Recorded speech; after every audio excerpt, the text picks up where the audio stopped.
নমস্কার। 2026 সালের যে সমস্ত স্টুডেন্টরা মাধ্যমিক পরীক্ষা দিয়েছিলে এবং যে সমস্ত স্টুডেন্টরা ধরো পাস করেও কিন্তু তোমাদের মনের মধ্যে কিন্তু সন্তুষ্ট হওনি, যে ভাবছিলে আমাদের হয়তো কিছু নাম্বার আরো বাড়বে, হয়তো পাস করেছো, সেক্ষেত্রে সেই সমস্ত স্টুডেন্টরা কি করেছিলে, পিপিএস করেছিলে। আবার কিছু কিছু স্টুডেন্ট হয়তো পাস করতে পারোনি, 2-4 নম্বর জন্য হয়তো ফেল করে গেছিলে, তোমরাও কিন্তু চেষ্টা করেছিলে যে আমরা যদি পিপিআর করি, যদি কিছু নাম্বার বাড়ে তাহলে কিন্তু আমরা পাস করে যাব।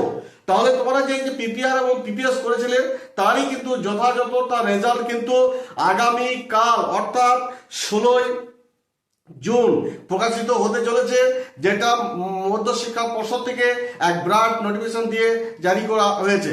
এবং এই নোটিফিকেশনে কি কি বলা হয়েছে সেগুলো আমি তোমাদের পরপর বলবো।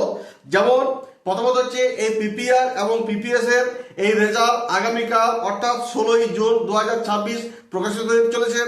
এই নোটিশে আরো বলা হয়েছে যে তোমরা তোমাদের রেজাল্ট ওয়েবসাইটের মাধ্যমে, অনলাইনে ওয়েবসাইটের মাধ্যমে দেখতে পারবে এবং সেইখানে নোটিশে একটা পোর্টাল কিন্তু বলে দেওয়া হয়েছে। সেই পোর্টালটা হচ্ছে result.wbpsedata.com। এই পোর্টালে গিয়ে তোমরা কিন্তু তোমাদের নিজেদের রেজাল্ট কিন্তু দেখতে পারবে।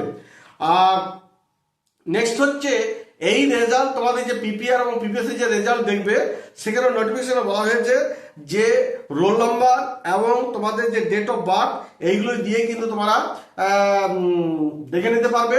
এবং ঠিক আগামীকাল অর্থাৎ 16 জুন 2026 ঠিক সকাল 11টা থেকে।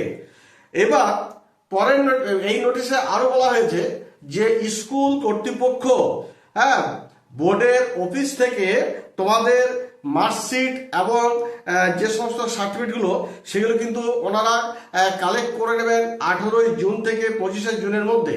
তো যে সমস্ত স্টুডেন্টরা ধরো তোমাদের নাম্বার বেড়ে গেছে বা পাস করে গেছো, সেক্ষেত্রে তোমরা কিন্তু স্কুলে যোগাযোগ করবে। আপাতত 25 তারিখ পর্যন্ত স্কুল বোর্ড থেকে সার্টিফিকেট বা মার্কশিটগুলো কালেক্ট করবে।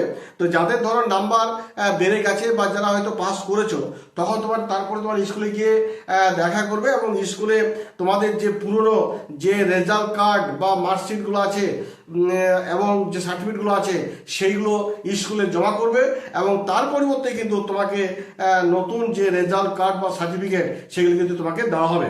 তাহলে উচ্চ মধ্যশিক্ষা পর্ষদ থেকে এই নোটিফিকেশনে বলা হয়েছিল যে আগামীকাল 16 জুন তোমাদের এই পিপিআর এবং পিপিএস এর রেজাল্ট প্রকাশিত হতে চলেছে। যাই হোক, পরিশেষে বলি, যদি আমার ভিডিওটি একটু হলো যদি ভালো লেগে থাকে তাহলে অবশ্যই কিন্তু একটা সাবস্ক্রাইব করে দিও আর পাশে থাকা বেল আইকনটিকে প্রেস করতে কিন্তু একেবারেই ভুলবে না। কারণ এই যে তোমাদের নিত্য নতুন যে আপডেটগুলো আছে, মাধ্যমিক বা উচ্চ মাধ্যমিকের যে আপডেটগুলো আছে সেগুলো কিন্তু আমি তুলে ধরি যাতে তোমাদের সামনে সরাসরি পৌঁছে যায়। এই বলে ভিডিওটি এখানে শেষ করলাম। তোমরা সকলে ভালো থাকো, ধন্যবাদ।